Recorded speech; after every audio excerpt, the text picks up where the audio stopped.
Assalamualaikum warahmatullahi wabarakatuh. Kami dari kelompok 1.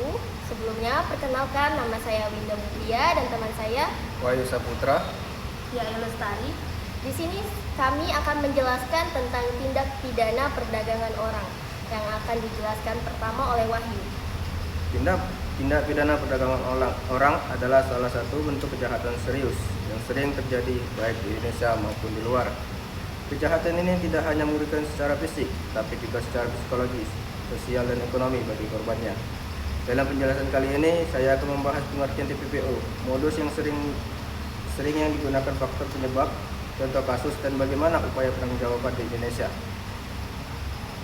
Tindak pidana perdagangan orang, yaitu TPPO di Indonesia, didefinisikan sebagai perekrutan, pengangkutan, penampungan, pengiriman, pemindahan, atau penerimaan seorang dengan ancaman kekerasan, penculikan, penipuan, atau penyalahgunaan kekuasaan untuk tujuan eksploitasi.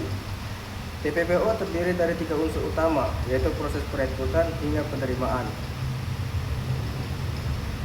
cara kekerasan, penipuan, penjeratan, utang, dan tujuan eksploitasi.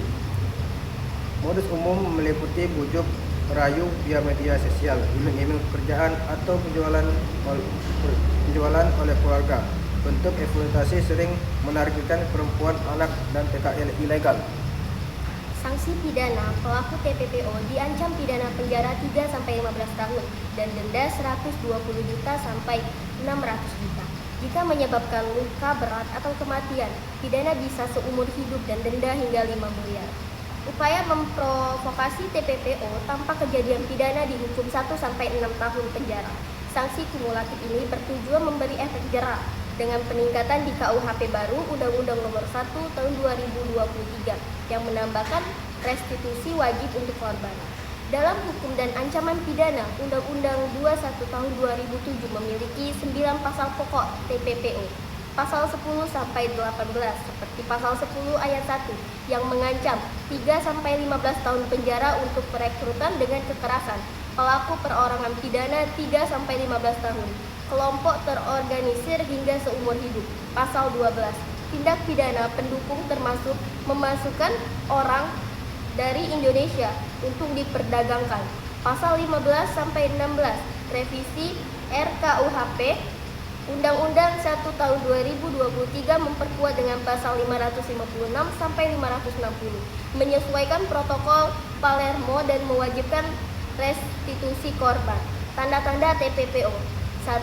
Orang yang dipaksa untuk bekerja tanpa upah atau dengan upah yang sangat rendah. 2. Orang yang dipaksa untuk melakukan aktivitas seksual. 3. Orang yang dijual atau dipindahkan ke tempat lain untuk tujuan eksploitasi. 4. Orang yang mengalami kekerasan fisik atau psikis. 5. Orang yang tidak memiliki dokumen identitas atau kebebasan bergerak. Jenis-jenis TPPO. 1. Perdagangan manusia untuk tujuan eksploitasi seksual. 2. Perdagangan manusia untuk tujuan kerja paksa. 3. Perdagangan manusia untuk tujuan pengambilan organ tubuh. 4. Perdagangan manusia untuk tujuan lain-lain seperti perbudakan, penyanderaan, dan lain-lain. Pencegahan TPPO. Pencegahan TPPO melibatkan edukasi masyarakat tentang modus penipuan seperti janji kerja palsu atau pernikahan palsu, serta pengawasan ketat di perbatasan dan pelabuhan.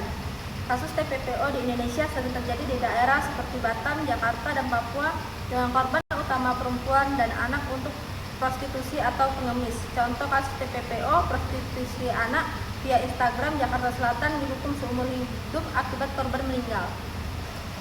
Baiklah, itu saja penjelasan dari kelompok kami tentang TPPO, tindak pidana perdagangan orang.